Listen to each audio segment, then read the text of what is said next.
Ever met someone who seems unshakable? Someone you just can't quite get a read on, let alone influence against their will? Chances are you might be thinking of an INFJ. Now you've heard the whispers, the stereotypes, the mystic, the counselor, the quiet idealist. But today, we're ripping off the velvet glove to reveal the iron fist. Think you can puppet an ENFJ? Many have tried. Most have failed, often without even realizing why. This isn't about stubbornness. It's about an intricate, almost invisible defense system, honed over a lifetime of observation and deep internal processing. Prepare to see the INFJ as you've never seen them before, the master of their own destiny, utterly untouchable by external strings. If you're an INFJ, you'll be nodding along. If you know one, you're about to get some serious answers. And if you've ever tried to control one, well, consider this your debriefing. Let's dive in. Firstly, let's shatter a common myth with the Empathic Radar. They feel your agenda, not just your feelings. Yeah, everyone gushes about INFJ empathy. Oh, they're so caring, so understanding. And they are. But what nobody tells you is that this empathy isn't just a fluffy cloud of feelings.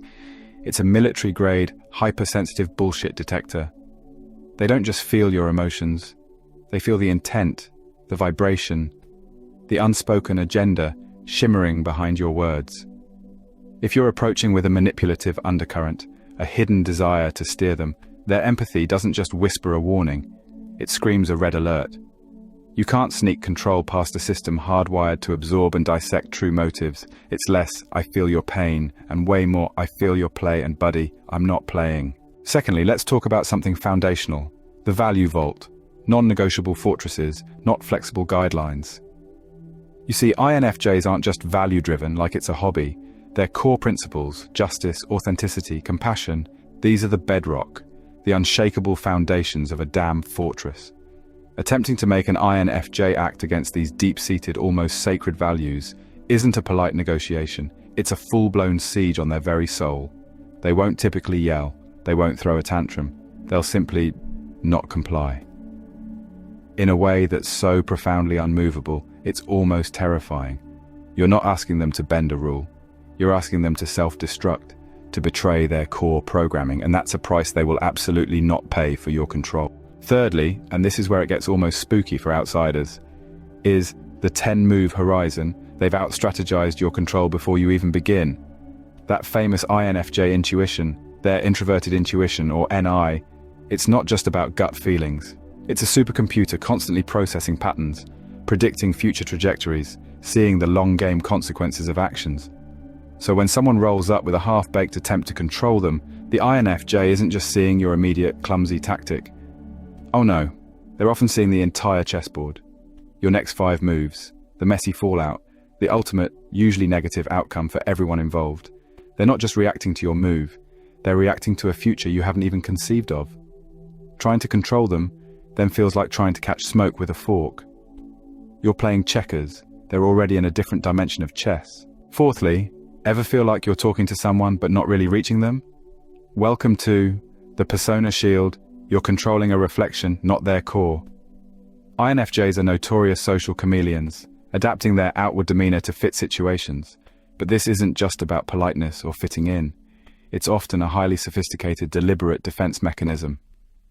If they sense a controlling, inauthentic, or invasive environment, they can project a version of themselves, an avatar if you will, that appeases, deflects, or simply endures. Meanwhile, their true thoughts, their authentic self, their actual plans, securely locked away, observing from behind a one-way mirror. You might think you're influencing them, pulling their strings, but you're more likely interacting with a carefully curated, insulated interface. The real INFJ is safe, sound, and taking notes. Fifthly, for those who prefer a more confrontational approach to control, prepare for disappointment with the quiet rebellion. Their no is an unbreakable silence, not a shout. Most people expect resistance to be loud, dramatic, a battle of wills. But the INFJ's most potent form of resistance is often a profound, unyielding, almost unnerving quietness. When pushed towards something that violates their values or their autonomy, they won't usually argue, they won't debate, they won't engage in the power struggle you're trying to ignite.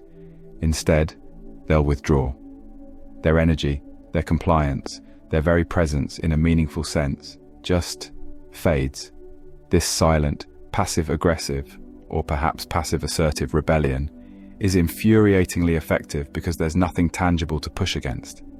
No drama to fuel the controller's fire, just a void where your influence used to be, or where you hoped it would be. Sixthly, and this is a brutal one for would-be manipulators, the authenticity litmus test. Your control attempt instantly invalidates you. For an INFJ, authenticity isn't just a nice to have, it's the oxygen of their relationships. The absolute moment they detect a genuine, calculated attempt to control or manipulate them, it's like a giant blaring alarm goes off. The authenticity litmus test turns blood red. And here's the kicker. It's not just that they resist your current attempt at control.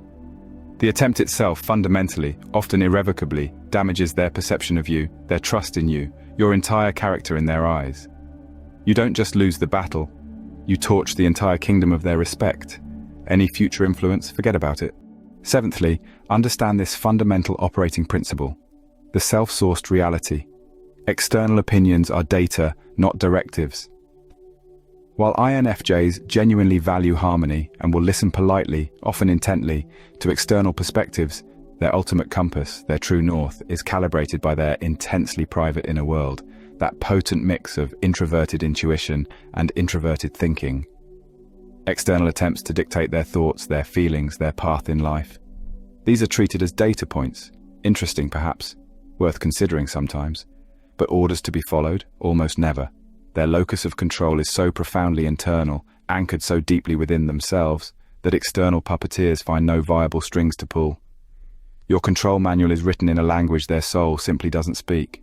Eighthly, this one's a trap many fall into, the underestimation trap. Their perceived softness is your strategic blind spot. INFJs often radiate gentleness, empathy, and a quiet idealism. This can, quite understandably, lead others to mistake them for being easily swayed, perhaps a bit naive or even fragile. Big mistake. Huge. Controllers see this perceived vulnerability and think, aha, easy target. What they catastrophically miss is the tempered steel core beneath that soft exterior. This underestimation becomes the INFJ's accidental camouflage. It allows them to observe, analyze your motives, and internally fortify their defenses long before you, the would-be controller, even realize you're not dealing with a lamb but a quietly strategic lion. They let you think you're playing with a kitten while they're sizing you up with unnerving precision. Ninthly, and this is where the INFJ's mind becomes a real fortress, the profiled controller.